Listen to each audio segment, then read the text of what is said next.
Before we begin, allow yourself a moment to arrive where you are.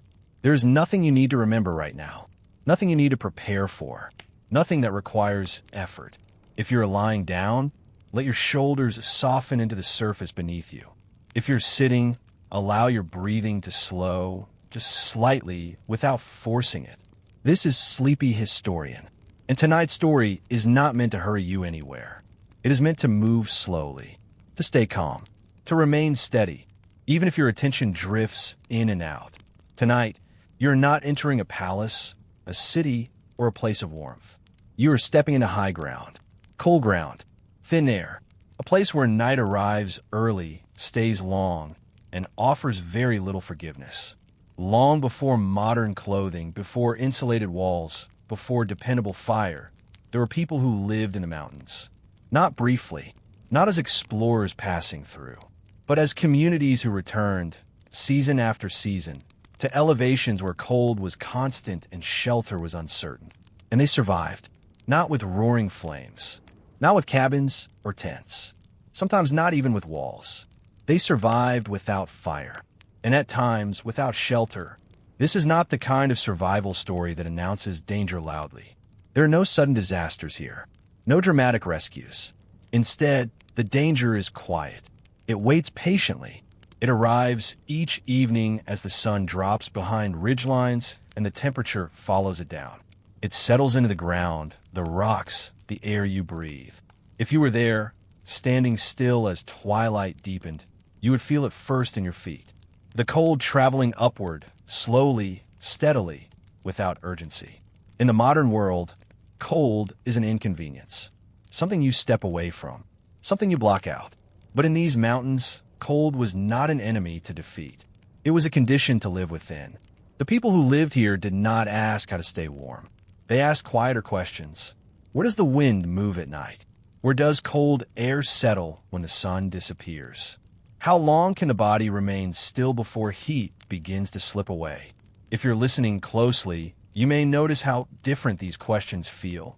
They do not sound like planning. They sound like listening. You did not survive these mountains by building against them. You survived by understanding them. The slopes that looked dangerous in daylight sometimes offered protection after dark. The ridges that felt exposed in the wind could be warmer than the valleys below. Snow itself, so often imagined as the enemy, could insulate the ground when used carefully. None of this knowledge came from books. It was learned slowly through observation, repetition, and memory. And it was passed down quietly. There were no lectures about survival, no speeches before nightfall. Children learned by watching where adults chose to stop, by noticing how bodies were positioned when resting, by understanding, without being told, that movement must be measured and stillness must be intentional. If you imagine yourself there now, you are not alone. You are part of a small group, moving less as evening approaches. The air grows sharper with each breath, though no one comments on it. Speech is unnecessary. Every movement costs warmth. Every unnecessary word releases heat. There is no fire waiting ahead, no shelter guaranteed, and yet there is no panic, because panic wastes energy, and energy is survival. As night settles fully over the mountains, the ground beneath you grows harder, colder. Rocks release the last of their warmth, if they ever held any at all. Wind moves overhead, not howling, but persistent, searching for gaps, for exposed skin, for carelessness. You adjust your position slightly, not because someone tells you to, but because your body knows when something is wrong. In these places, awareness replaces tools. The body becomes shelter. Posture becomes insulation. Stillness becomes protection. Sleep, when it comes, is not deep. It drifts in and out, never fully claiming you. Because sleeping too deeply can be dangerous. And yet, rest is necessary. This balance between rest and awareness, between stillness and survival, is what carried these people through nights that modern imagination often refuses to believe. Tonight's story will move through those hours, through the slow darkening of the sky, through the long middle of the night, when cold feels endless and time stretches thin, through the quiet moments just before dawn, when the body feels weakest and the temptation to stop paying attention is strongest. We will not rush. We will not dramatize. We will remain with the ordinary reality of endurance. If you find yourself drifting as we continue, that is perfectly fine. This history does not demand full attention. It unfolds whether you're listening closely or only half aware. If this kind of calm, unhurried storytelling helps you rest or helps you stay quietly engaged, you may choose to like the video, subscribe, or leave a comment sharing where you're listening from tonight. But there is no need to decide now. For now, simply remain where you are. The mountains are already growing darker. The air is already cooling. And the people who lived here are beginning the slow, practiced work of getting through the night. You have been moving through these mountains for days, perhaps longer. The air is thin here, each breath drawing less than it did lower down. The ground rises and falls in long slopes, ridges sharp against the sky, valleys hidden in shadow. Snow covers much of it now, though not deeply yet. Patches of rock show through, dark and unbroken. The group moves slowly. No one hurries. Hurrying takes strength that may be needed later. You walk where the others walk, watching how they choose the path. Sometimes along a ridge where wind moves freely. Sometimes lower, where the slope offers some protection. There is no spoken plan. The choice is made by feel, by memory of nights before. Cold air behaves differently in high places. You notice this gradually. In the valleys below, warmth lingered longer after sunset. Here it flees quickly. As the sun drops behind a distant peak, the temperature follows almost at once. You feel it first in the hands, then the face, then the feet where boots meet the ground. The land itself teaches where cold settles. Valleys collect it like water in a bowl. Low places grow colder faster once light is gone. You learn to avoid them at night when possible. A ridge, though exposed to wind, can hold warmth longer because cold air drains away below. You stop one evening on such a ridge. The sky is still pale in the west, but shadow already fills the valleys. Snow reflects the last light, giving the ground a faint glow. The group spreads out slightly, each person finding a place among the rocks. You choose a spot where a low outcrop breaks the wind from one direction. Others do the same without discussion. Wind moves constantly here, not strong enough to howl but steady. It finds gaps in clothing, presses against exposed skin.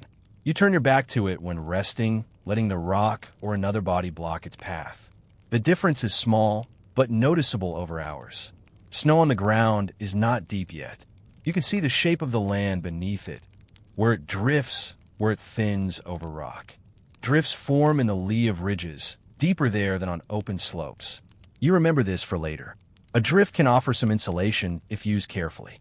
The group settles as light fades. Some sit with backs against rock. Others crouch low, knees drawn up. You do the same, feeling the cold rise slowly from the ground. Rocks hold little warmth this late in the day. Snow beneath you is cold but dry. Wetness would be worse. You watch how the others position themselves. One man chooses a place where two rocks meet, forming a small corner. Another lies flat where snow has collected evenly. No one explains. You simply observe and adjust your own place slightly, moving closer to a low boulder that blocks wind from the north. Night deepens. Stars appear one by one overhead. The air grows sharper with each breath. You feel in the throat first, then the lungs. Breathing slows naturally, becomes shallower. Deep breaths draw in too much cold too quickly. The ridge holds its temperature longer than the valley below would have. You sense this without measuring. The ground beneath you cools steadily, but not as fast as it might lower down. Cold air flows away like water, leaving the higher place less burdened. Wind shifts slightly during the night. You notice when it changes direction, pressing now from another side. Someone moves quietly to block it. You do the same, shifting position without fully rising. Movement is minimal. Each adjustment costs heat. Snow continues to fall lightly at times. Flakes land on clothing, on exposed hands. They do not melt quickly. You brush them away when they accumulate, careful not to let moisture soak through. Dryness matters more than thickness here. The land shape becomes familiar through these small choices. Where wind pauses behind a rock, where snow drifts offer slight cushion, where the slope tilts just enough to drain cold air away. You learn by watching, by feeling the difference in your own body when positioned one way rather than another. Rest comes in pieces. You sit or crouch, eyes open or closed, aware of the cold but not fighting it. The body adjusts slowly. Muscles relax where possible, tense where needed to hold position. Heat is preserved by stillness. Morning light returns pale and slow. The ridge catches it earlier than the valleys. You feel the faint shift in temperature long before the sun clears the peaks. Snow glitters briefly. The group stirs gradually, preparing to move again. The mountain has taught its first lesson quietly, not through words, but through the slow hours of night. You remember where cold settled least, where wind passed overhead without touching. Next time, you'll choose faster. The land replaces shelter here. Its shape, its slopes, its hidden places offer what walls and roofs cannot. You learn to read it the way others read trails or weather signs. Slowly, patiently, one night at a time. The mountain offers what it can, if you know where to look. You learn this over repeated nights, watching how the others use the land itself as protection. There are no walls to build, no roofs to raise. Instead, the slopes, the rocks, the snow become the only barriers against the cold. One evening you stop earlier than usual. The sun is still above the western ridges, but the group chooses a place where a steep rock face rises on one side. It is not high, only twice the height of a person, but it blocks the wind that comes from the north. You settle in its lee, feeling the difference at once. The air here is stiller, less searching. Wind is the constant mover of cold. It carries away heat faster than still air ever could. You position yourself with your back to the rock, letting it take the force. The stone is cold against your shoulders, but it does not move. The wind passes overhead, whistling faintly, leaving you untouched. Others do the same. Some crouch lower, knees drawn up, heads bowed. A few lie flat where the ground dips slightly behind the outcrop. You watch and adjust your own place, moving closer to the rock until the wind no longer finds your neck. The small change matters over hours. Snow itself can be used carefully. It is not only something to endure. When dry, it holds air within its crystals, slowing the escape of heat from the ground. You scoop loose snow with your hands and pack it gently around your legs and sides where you sit. Not deep, just enough to cover. The layer insulates without weighing heavily. The others show this without words.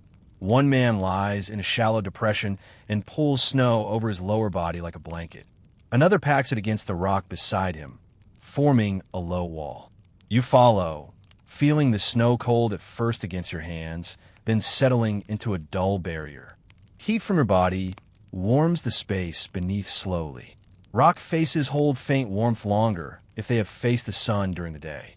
You learn to choose those that slope southward, absorbing light until late. Sitting against one in early night, you feel the stone give back a trace of heat, barely noticeable, but there. Northern faces offer no such gift. They radiate only cold. Wind patterns change with the land's shape. Behind a broad outcrop, the air swirls less. You find such places by watching snow, where it drifts smoothly rather than scouring clean. Drifts mark calmer air. You settle in their lee, letting the snow mound block what the rock cannot. Night deepens. The temperature continues its steady fall. You feel in the ground beneath you, in the rock at your back, in the air you breathe. But the positioning slows the loss. Heat leaves more gradually when wind is denied, when snow insulates, when stone shields. You shift position only when necessary. A leg grows numb, a hand too cold. Each movement is small, leaning slightly, tucking an arm closer, drawing knees higher. Large shifts waste the small pocket of warmer air you have built around yourself. You learn to wait longer before adjusting. Snow falls lightly again. Flakes land on the packed layer around you and do not melt.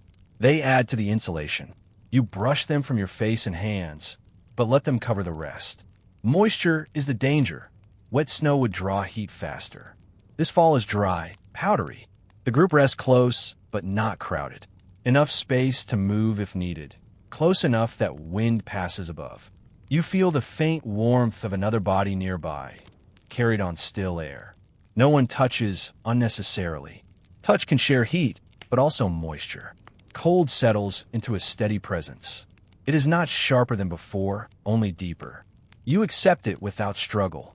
Fighting would only quicken breath, quicken heart, quicken loss. Stillness is the answer here. The mountain provides the rest. Stars will slowly overhead. The rock at your back grows colder as the night lengthens, but slower than exposed ground would. Snow around your legs holds its shape, a thin white cover. Wind continues its search higher up, leaving the small space calmer. You rest in this way, eyes open or closed, aware of the cold but not alarmed. Breath slows further. The body curls inward, preserving its core. Heat ebbs gradually, conserved by position, by insulation, by patience. Morning light touches the rock face first. You feel the faint shift long before seeing it, a slight lessening of the bite in the air. Snow on the southern slopes begins to glisten. The group stirs slowly, brushing away the night's accumulation, preparing to move again. The mountain has offered what it could: a windbreak of stone, insulation of snow, a place where cold moves past rather than through. You remember this spot, this shape of land, for nights to come.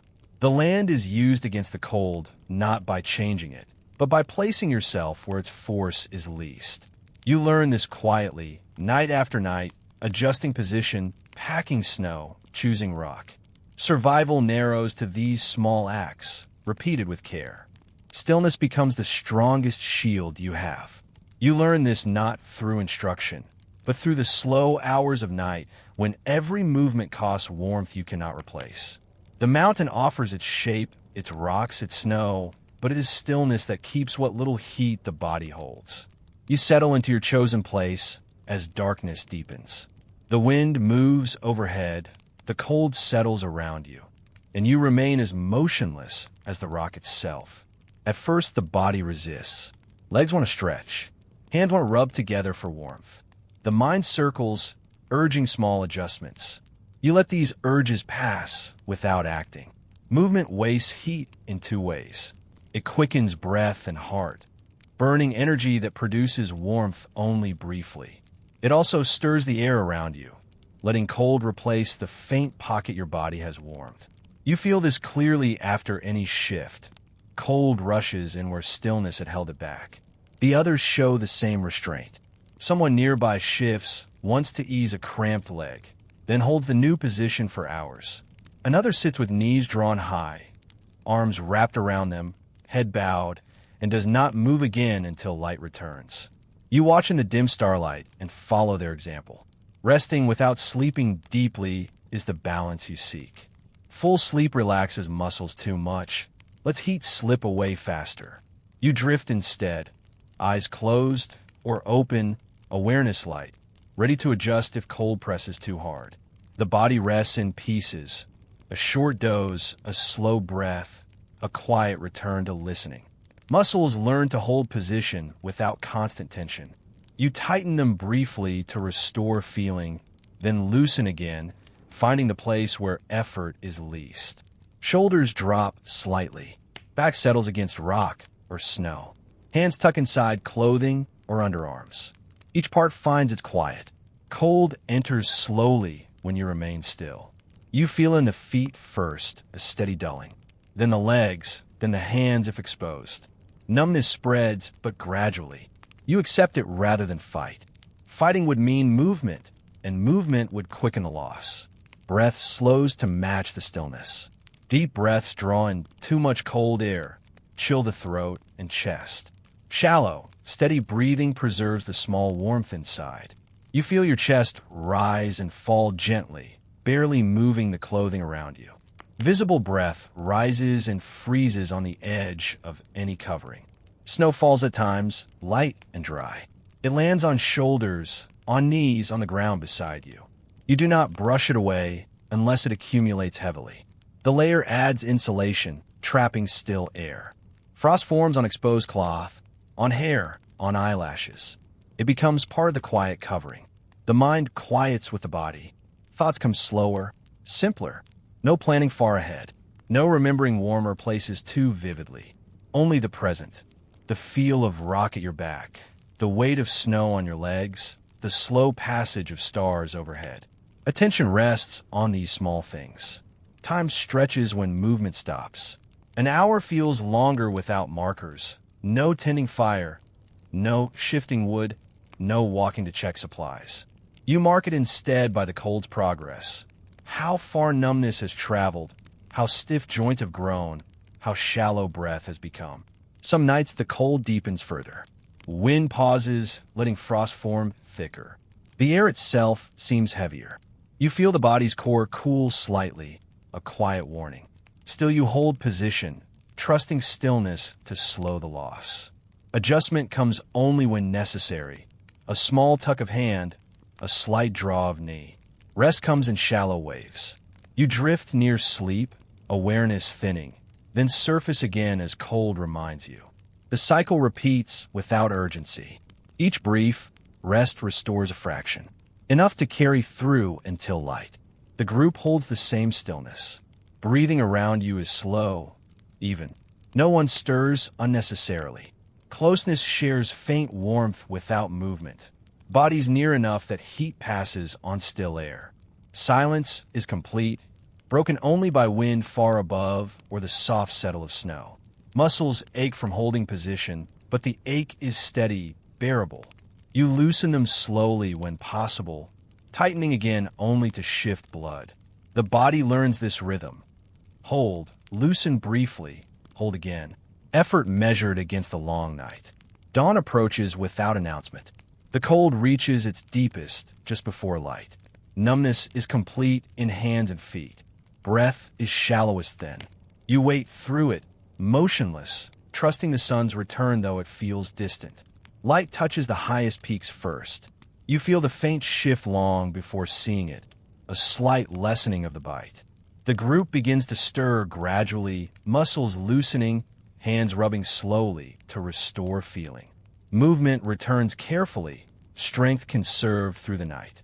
Stillness has protected what fire and shelter could not. It slowed the loss, preserved the core, carried you through the longest hours. You rise stiffer, colder but alive. The lesson settles deeper. Movement when needed, stillness when possible. The mountain demands this balance. You learn it night after night, holding position longer each time, resting without surrendering fully. Protection comes not from adding layers, but from taking away motion. And so the nights pass, one quiet, motionless hour after another, until morning releases you again. Breath is the quiet rhythm that keeps you alive in these heights. The air is thin here, carrying less of what the body needs with each inhale. Cold makes it sharper, drier, more demanding. You learn to breathe with care, as if each breath is borrowed and must be returned slowly. You sit or crouch in your place as night settles. The first deep breath after stopping movement shows the difference. Air enters cold, burning slightly in the throat, chilling the chest before warmth spreads. You feel the lungs work harder for what they receive. Breath comes shorter, shallower, without thinking. The others breathe the same way. Slow, even measured. No one draws air deeply unless necessary. Deep breaths cool the core faster, demand more from the heart. You watch and match the rhythm. Inhale gently through the nose if possible. Exhale slowly, letting the air warm inside before releasing. Cold air dries the mouth and throat quickly. You feel it as a faint rawness after hours. Covering the face with a fold of cloth or hand helps. Breath warms slightly before entering. Moisture stays longer. Some pull a corner of garment across mouth and nose. You do the same when the burn grows noticeable. Breathing quickens with any effort. A short walk to adjust position, a shift to pack snow. The heart beats faster, lungs demand more. You feel the thin air then, the slight dizziness at the edge of awareness. Rest returns the rhythm to slow. You wait after movement, letting breath settle before stillness resumes. Panic will be dangerous here. A sudden fear, a sharp memory, a worry about the night ahead. Any of it could quicken breath, deepen it, waste heat and strength. You let such thoughts pass without holding. The mind learns calm as the body learns slow breathing. At higher elevations, the air feels even thinner. You notice it on ridges where wind moves freely. Each breath satisfies less. The body tires faster from a lack. You choose positions that demand least, sitting low, back supported, muscles relaxed. Effort in breathing is minimized. Cold makes the air feel heavier in the lungs. Exhales leave visible clouds that freeze almost at once on clothing or hair. You watch them rise slowly in still air, then disappear. Inhale follows carefully. Nose preferred to warm the air slightly before it reaches the throat. Some nights the temperature drops further. Breath burns more on entry. You breathe through cloth thicker than, or cup hands to warm the air. Shallow breaths become habit. Chest rising little, belly moving instead. The body adapts, taking what it needs without excess. Rest comes easier with control breath. Slow inhales, slower exhales. The rhythm lulls awareness. You drift near sleep, breath steady, then surface as cold reminds you. The cycle repeats, preserving energy, preventing deeper chill. Moisture from breath freezes on any covering. Frost builds on cloth across the face, on beard or hair. You clear it carefully when it grows heavy, brushing gently to avoid letting cold air rush in. Dryness returns quickly. The throat stays raw, but bearable. The group breathes together in this quiet way. Sounds are soft, faint inhales, long exhales. No coughing if possible. Coughing quickens everything. When it comes, it is suppressed, breath held until the urge passes. Silence preserves the rhythm. Thin air teaches patience in breathing. You cannot force more from it. Deep gasps bring dizziness, waste effort. Slow acceptance brings what is needed. The lungs adjust over time, working efficiently in the scarcity. Cold air enters the body and leaves warmer, carrying heat away. You minimize the loss, shallow, slow, covered. Each breath conserved is warmth preserved. The core stays steadier this way. Nights stretch with this rhythm. Breath marks time when movement stops. Inhale, pause, exhale, pause. The stars wheel above. Wind moves or stills. Cold deepens or holds. Breath continues, quiet and careful. Toward morning the air feels thinnest. Breath shallowest thin, body coolest. You wait through it, rhythm unbroken. Light returns gradually. Air warms fractionally with the sun. Breathing eases without effort. The body has sheltered itself through breath alone. Controlled, slow, patient. No fire to warm the air before it enters. No walls to hold it still. Only this quiet rhythm, night after night, carrying you through the thin, cold heights. Breath prevents the panic that cold could bring. It slows the heart, steadies the mind, preserves the faint heat within. You learn it without words, watching, feeling, adjusting. One careful breath at a time. The garments you wear offer little warmth in the usual sense. They're simple, skin scraped thin, woven plant fibers, hides cured with care, but not thick or padded.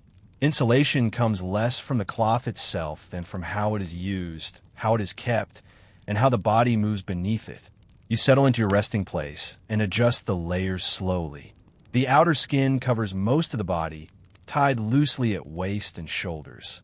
Beneath it, a thinner weave touches the skin. There is no heavy fur, no quilted bulk. Weight would tire you during the day's movement. Warmth must come from other sources. Dryness matters more than thickness.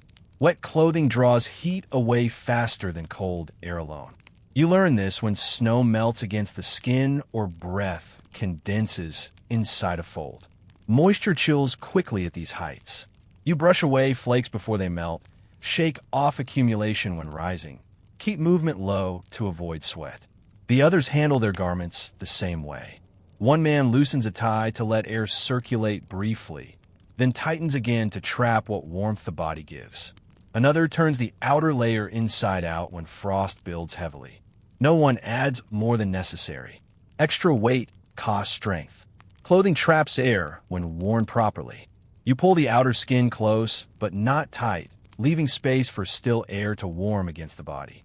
Arms tucked inside, knees drawn high.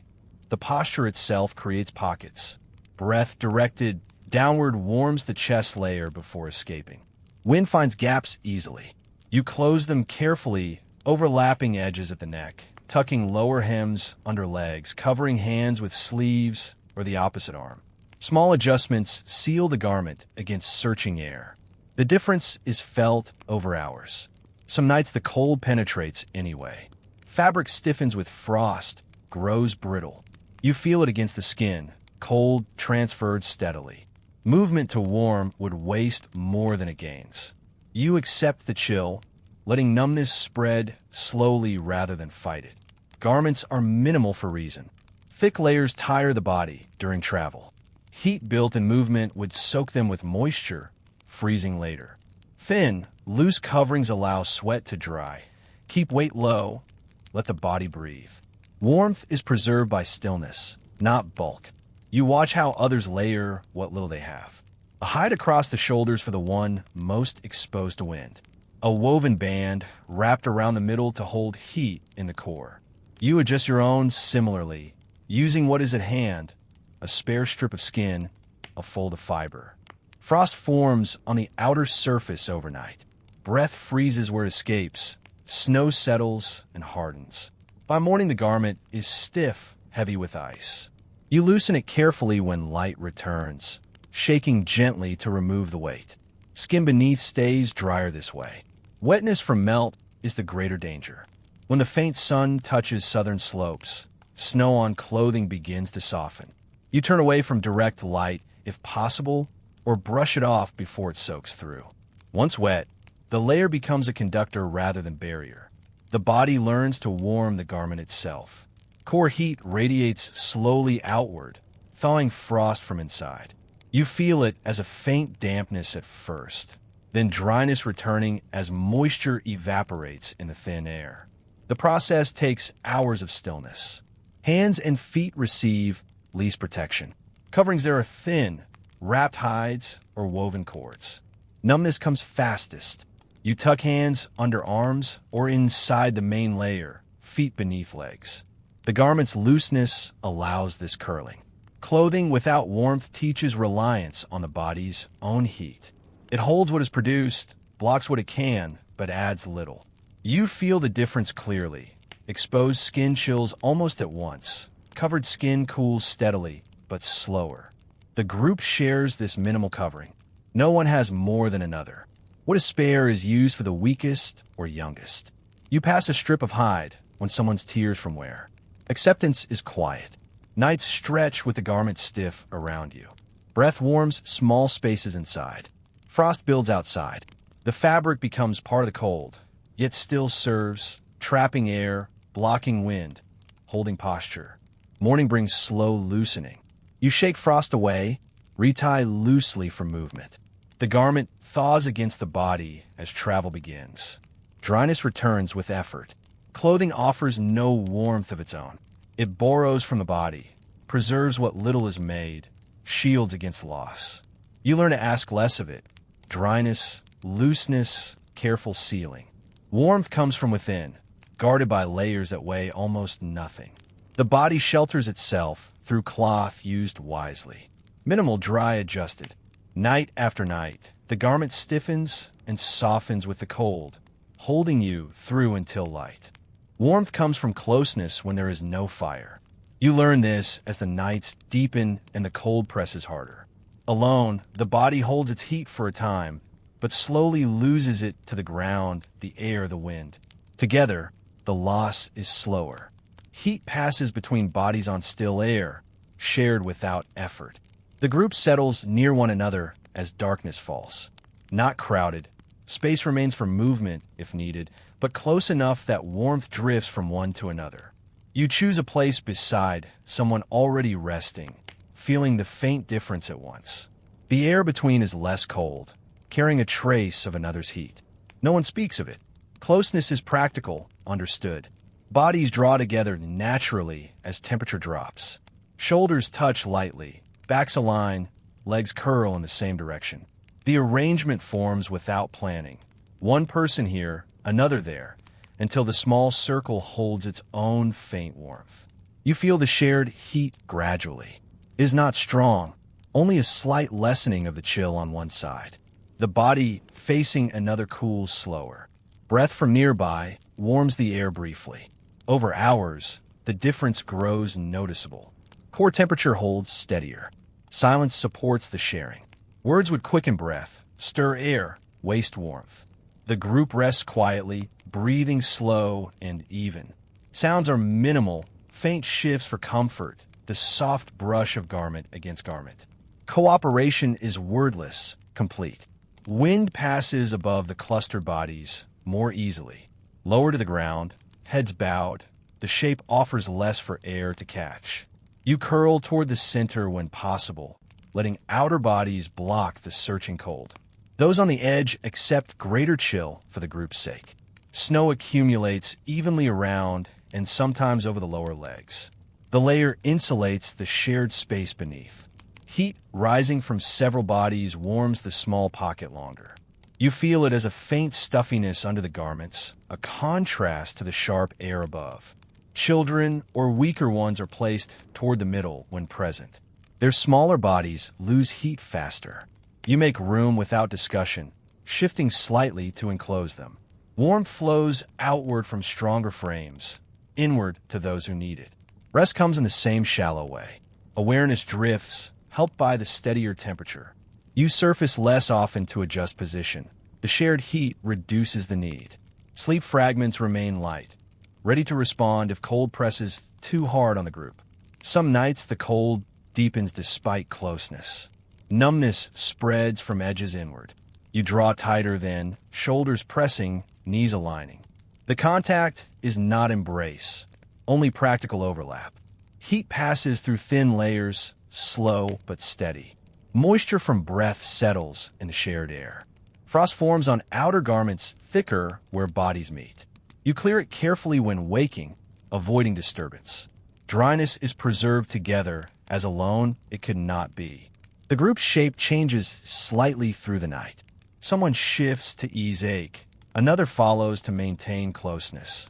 Movements are minimal, coordinated without signal. The circle holds its faint warmth against the mountain's cold. Social warmth extends beyond heat. Presence steadies the mind. No one faces the long night fully alone. Thoughts of weakness pass easier when breathing matches another's rhythm. Silence feels shared, not empty. Toward morning, the cold reaches deepest. Closeness matters most then. Bodies press nearer, heat conserved in the shrinking space. Breath slows together, shallow and even. The group waits through the hardest hours as one. Light returns pale and slow. The faint warmth held overnight eases stiff muscles when stirring begins. You separate gradually, brushing snow, loosening garments. The shared heat fades into the morning air, but its effect lingers, less numbness, less ache. No one comments on the closeness. It is simply what is done. Cooperation without words, warmth without fire. The group reforms for movement, distance is comfortable again until night returns. Shadows merge in low light as bodies rest together. One shape against the snow, many breaths in quiet rhythm. Heat shared is heat prolonged. Survival narrowed to proximity, to silence, to the slow passing of night. The body shelters the group when no other shelter exists. Closeness without crowding, silence as agreement, warmth borrowed and returned. You feel it night after night, the faint but vital difference between alone and together. And so the hours pass, one shared breath, one quiet hour, one still night carried through by those beside you. Night arrives fully now, and sleep does not come as it once did.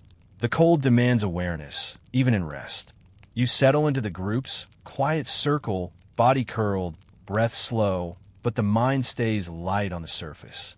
Deep sleep would relax muscles too much, let heat slip away faster. You drift instead, half rest, half watching. The darkness is complete at these heights.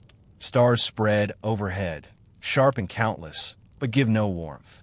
Snow reflects their faint light, making the ground glow dimly. You watch it when eyes are open or feel it when closed. The steady cold rising from below, pressing from above. Rest comes in short stretches. Awareness thins for a time. Thoughts slow, breath deepens slightly. Then cold reminds you, a foot numb, a hand stiff, the core cooling.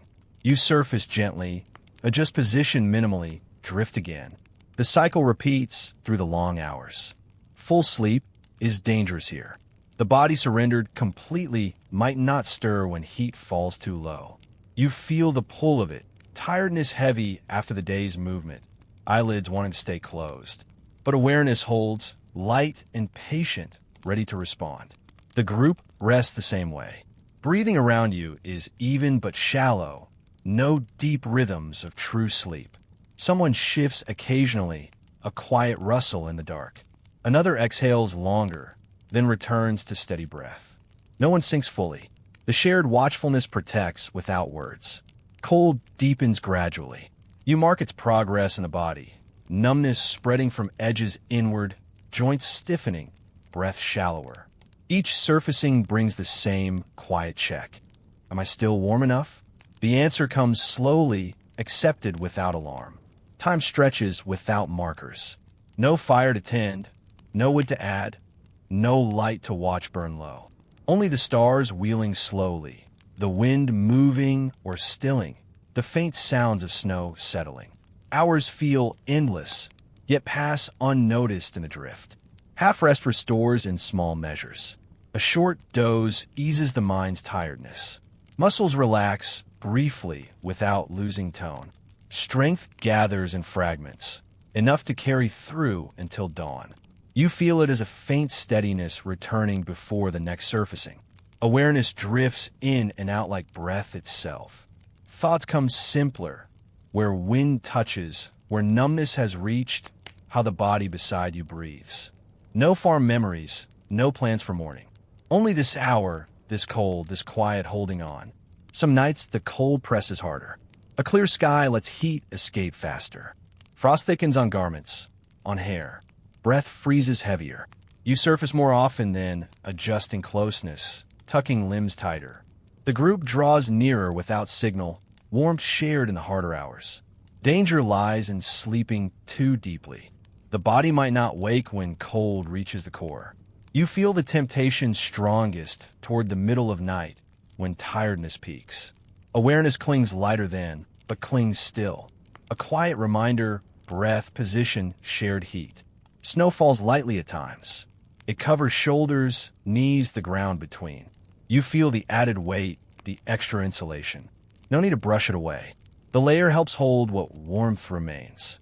Accumulation marks time passing. The mind quiets further in this half-rest. No circling worries. No sharp memories. Only the slow rhythm. Drift, surface, adjust, drift. Tiredness becomes background, like cold or thin air. Accepted, endured. Breath anchors the awareness. Slow inhales, slower exhales. The rhythm lulls without fully claiming. You listen to it, your own, the others nearby. Steady, patient. The sound fills silence without breaking it. Toward dawn the cold reaches deepest. Surfacing comes easiest then, tiredness thinnest against the chill. You wait through it, half-rest shallower, awareness clearer. The hardest hours pass this way, watching without watching, resting without sleeping. Light returns pale and distant. The stars fade one by one. A faint glow touches the highest ridges. The group stirs gradually, muscles loosening, breath deepening slightly. Morning releases the need for constant watch. Night without sleep has carried you through. Not deep rest, but enough.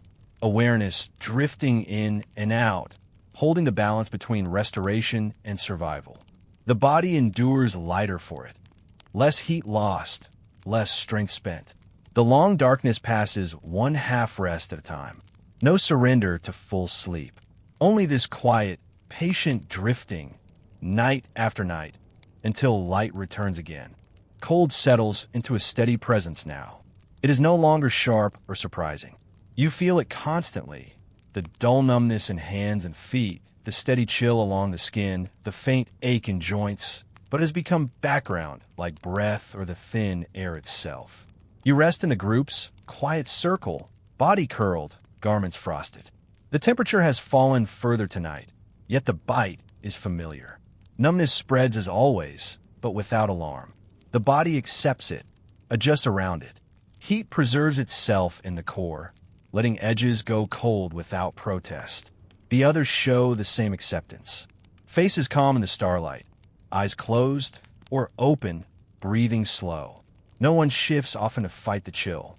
Movement would disturb the balance. Cold is endured, not resisted. Numb fingers, stiff legs, these are simply how the body is now. Frost thickens on everything. Garments stiffen completely. Snow accumulates in layers. You feel the weight, the cold transfer, but it changes nothing. The mind notes it and returns to quiet. Cold has become normal, expected, unchanging. Time passes in this steady state. Hours stretch without variation. The cold deepens slightly, then holds. Numbness reaches further, then stops. Breath remains shallow, visible clouds rising and freezing. No worsening, no relief, just presence. Acceptance comes without decision. The body stops expecting warmth. Muscles relax into the chill. Tension unnecessary. You feel the core hold its faint heat, edges sacrificed. Tiredness blends with cold, neither demanding attention. The group shares this normal cold. Breathing matches, slow, even patient. Closeness preserves what little warmth moves between bodies. No one pulls away. The shared space holds its steady temperature, cooler than day, but bearable. Numbness feels almost protective now. Less sensation means less complaint. Hands tucked away lose feeling completely, but do not ache. Feet curled under legs dull to nothing. The body narrows awareness to the center, guarding what remains. Snow falls or holds still. Wind moves overhead or pauses. Cold responds faintly, sharper in gusts, deeper in calm, but stays within the expected. You mark the small changes without reaction. All is as it has been for nights. The mind quiets further. Thoughts slow, simple. No wishing for fire, no imagining shelter. Only this. Cold is here, body endures, night continues. Memories of warmer places fade to irrelevance. Present cold fills everything. Rest drifts in the same way. Shallow dozes come and go, uninterrupted by sharp chill. Numbness allows longer stretches without surfacing. Awareness lightens, returns, lightens again. Cold no longer startles. Frost builds heavier on exposed cloth. Breath adds to it flake by flake. Garments grow rigid, almost armor. You feel the constraint when shifting, but shift less. The body adapts posture to the stiffness, holding steady. Cold as background changes how fatigue feels. Tiredness is constant, blended with numbness. No sharp edges to either. The body functions in this muted state. Breath continuing, heart slow, heat preserved minimally. Some nights the sky clears completely. Stars burn colder, heat escapes faster upward. The ground chills deeper. You feel the shift, a slight cooling in the core, but acceptance holds. No quickening breath, no unnecessary movement. The group endures together in this normal cold. No one stirs to complain. Silence deepens. Breathing remains the only sound, soft, shared, steady. Cold wraps everyone equally.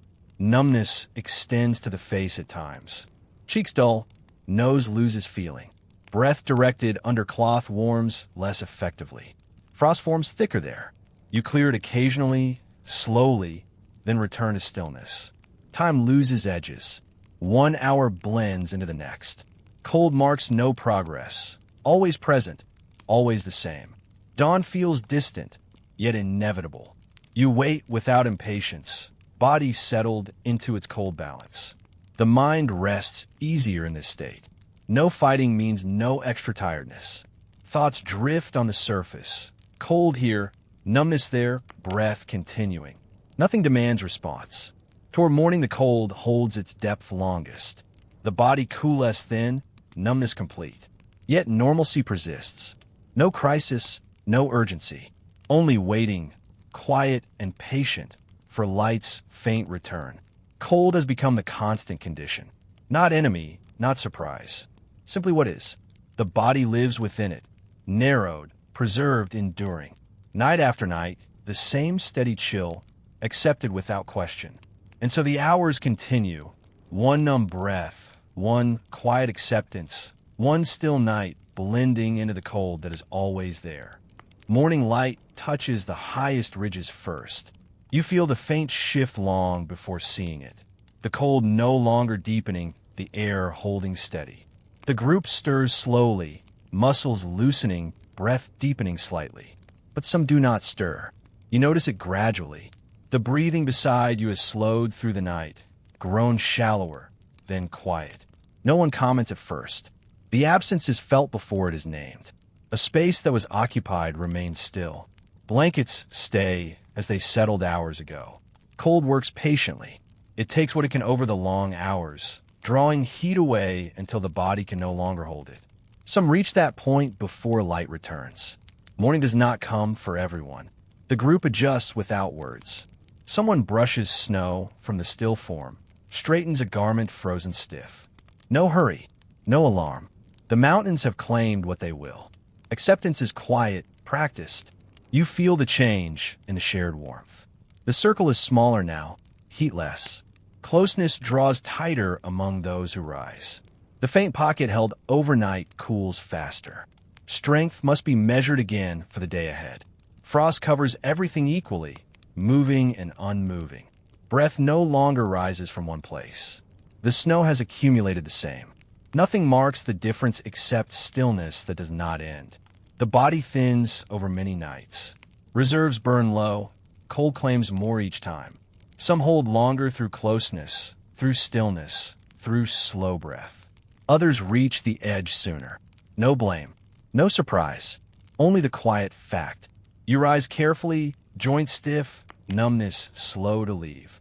Hands rub together gradually, feet flex inside frozen coverings.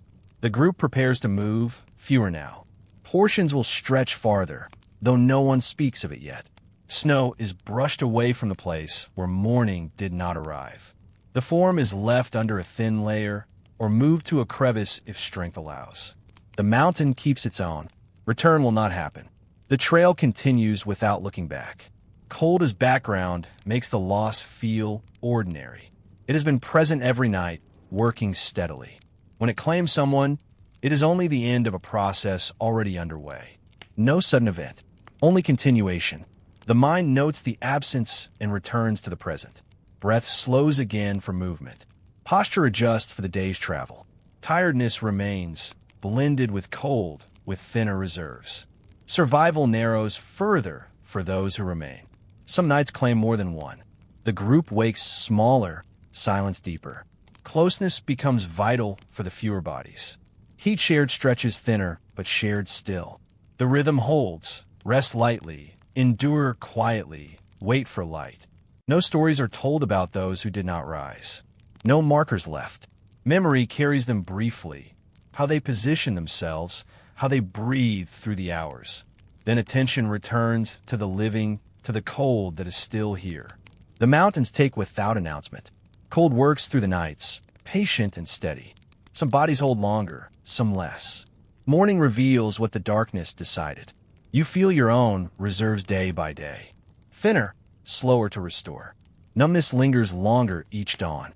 The edge feels closer, but not urgent. Acceptance is the same for all. The group moves on when light strengthens. Footprints fill slowly behind. Snow covers what was left. The high ground returns to its silence, holding what it claimed. Cold becomes normal, and so does its quiet toll. One less breath in the circle. One less body sharing warmth. The nights continue the same for those who wake. And so the long darkness passes. One still form noticed slowly. One morning arriving for fewer. One quiet acceptance carrying the rest forward. Knowledge moves through the group without speech. Children learn by watching, by placing themselves where the adults place themselves, by copying posture and stillness. No one explains. Explanation would take breath, take warmth, take time the night does not allow. You settle into the resting circle as darkness falls. The younger ones choose places nearby, close enough to feel the shared heat, far enough to mirror the adults' positions.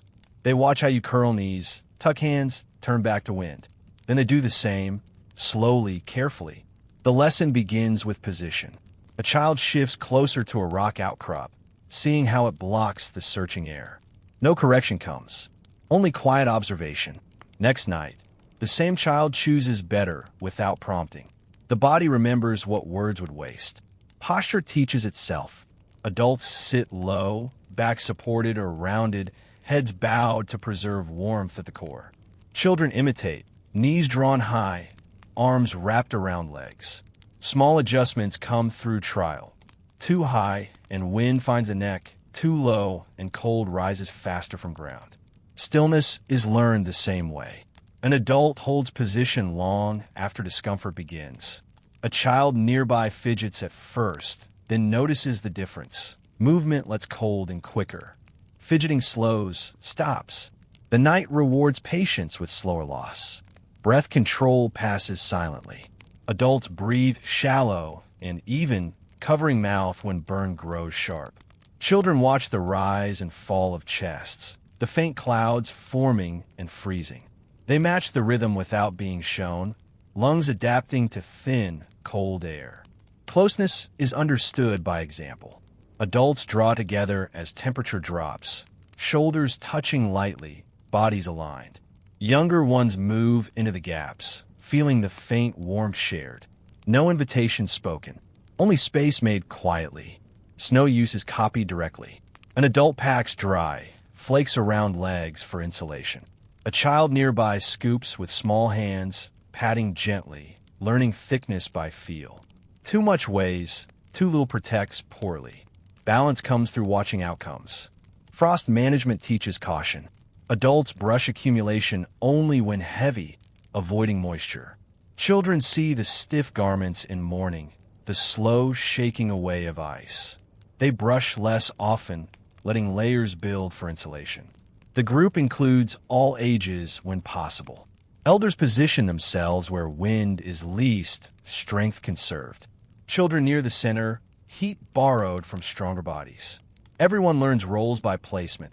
Who shields, who is shielded. Small gestures carry lessons.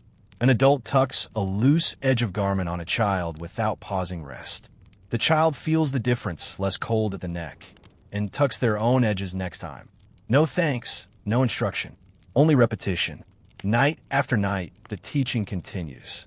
A child chooses a better ridge spot after watching cold settle heavier in a valley. Another learns to turn face from direct wind by seeing numbness spread slower on sheltered sides. Memory builds through the body. Cold reminds quickly when position is wrong. Sharp or chill, quicker numbness. Right choices bring longer steadiness. Children feel this feedback directly, adjusting without words. Adults watch without obvious attention. If a child exposes skin too long, someone shifts to block wind indirectly. The child notices the change in temperature, learns the cause. Correction is environmental, never spoken. Seasons pass this knowledge deeper. Young ones grow into positions once held by elders. Posture becomes habit, breath automatic, stillness natural. What was learned by watching becomes what is shown to the next. No stories accompany the teaching. No warnings before nightfall. Only the quiet example. Body placed carefully, breath measured, closeness offered. Children absorb it as they absorb cold itself, steadily, completely. The group endures longer this way. Knowledge shared without cost of words, without waste of heat. Survival passes from body to body, night to night, generation to generation. You watch the younger ones settle nearer as cold deepens. Their postures mirror yours more closely now. The circle holds its rhythm, silence complete. Teaching continues in the dark, wordless, and sure. And so the nights carry the lessons forward, one quiet imitation, one careful placement, one still breath teaching the next. The mountains change slowly, and survival follows the same rhythm. There are no great tales told around fires that do not exist. No songs of heroes overcoming the cold. Only the quiet repetition of seasons, the same choices made again and again, year after year. You move with the group through the high ground as light strengthens. Snow softens on southern slopes. Water runs in thin streams. The air warms fractionally with each day higher in the sun. Yet the nights remain cold, the same positioning needed, the same stillness practiced. Spring arrives without announcement. Snow pulls back from lower ridges, exposing rock and old earth. Plants push through in shelter places small and tough. The group follows the change, moving to where food can be found. Roots, early shoots, small animals, less cautious now. Nights shorten gradually. Darkness comes later, light returns sooner. You feel the difference in rest. Longer stretches of half sleep possible, less surfacing to adjust against cold. But the habits hold. Posture, closeness, breath control. The body remembers what winter demanded. Summer brings easier breath. Air thickens lower down. Warmth lingers after sunset. The group spreads farther during the day, gathering what the mountains offer. Nights allow deeper rest, though high places still cool quickly. You choose positions with less urgency, but the same care. Autumn shortens days again. Light fades earlier. Cold returns to the air. Snow falls lightly at first, then steadily.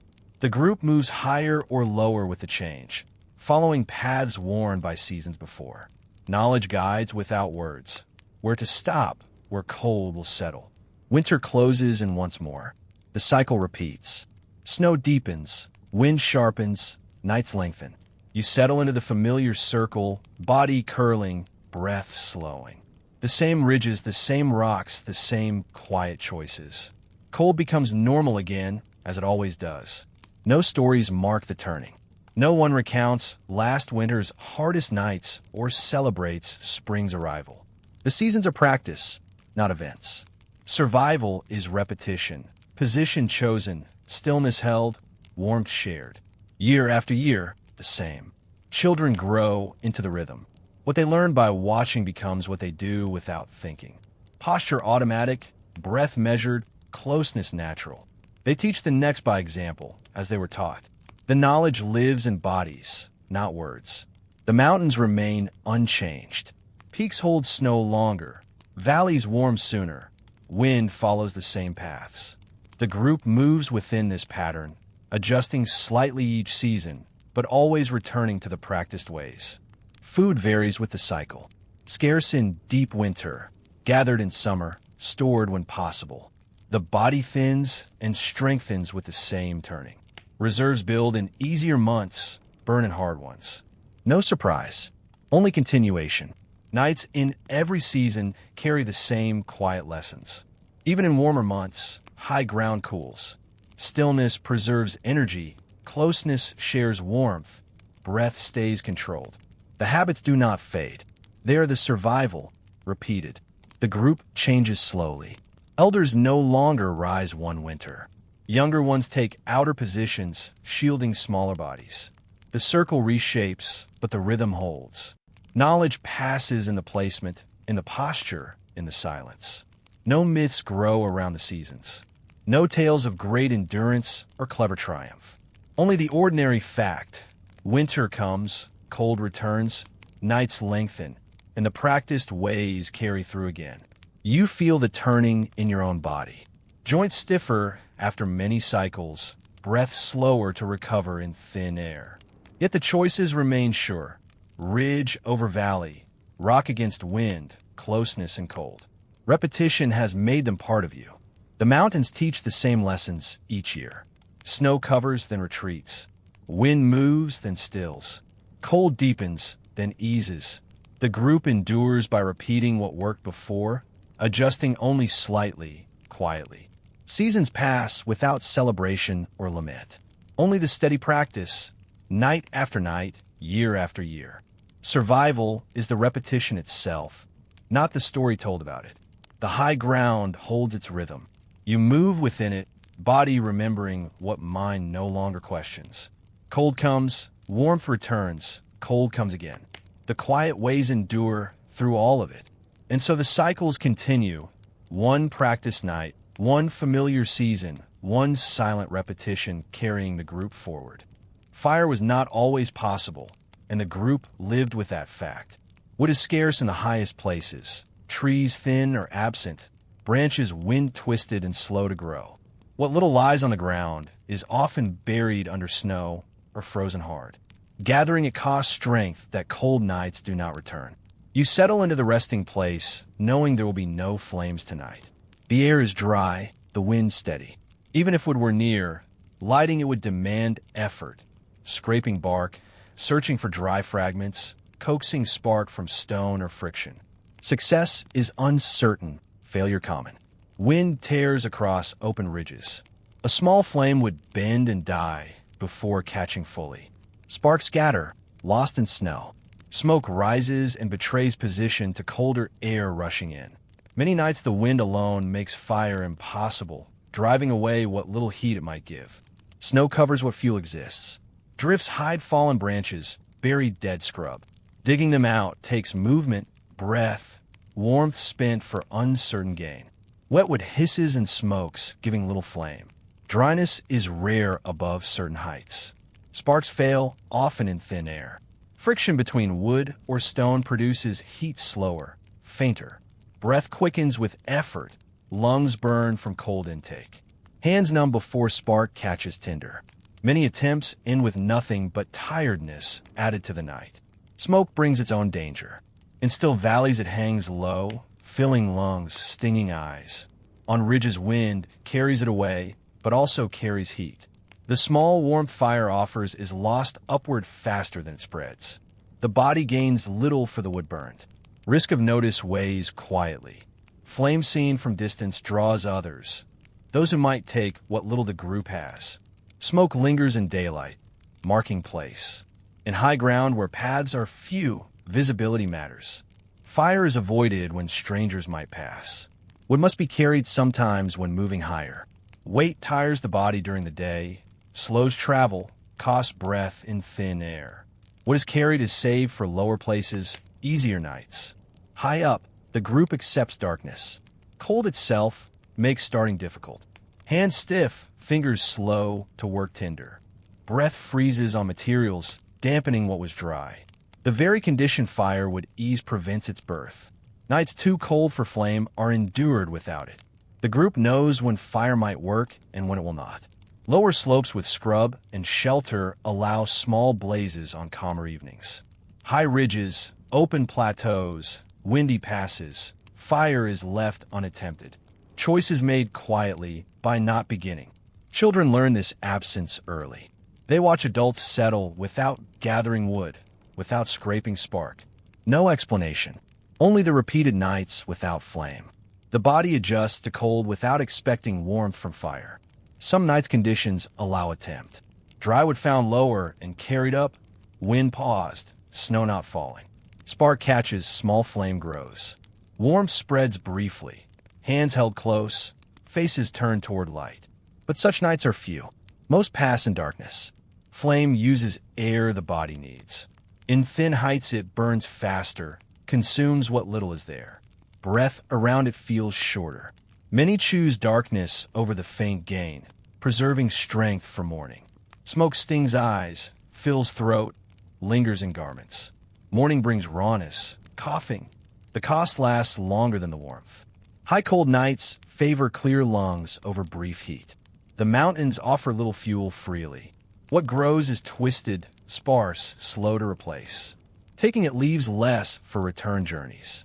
The group takes sparingly, only when necessary, leaving most for seasons ahead. Fire was not always possible, and survival shaped itself around that truth.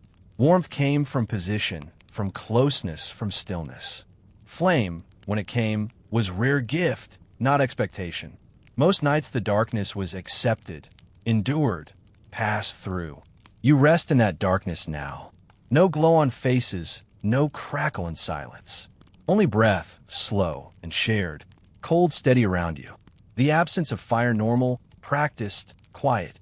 The nights continue without it. One dark hour, one still breath, one patient wait until light returns again.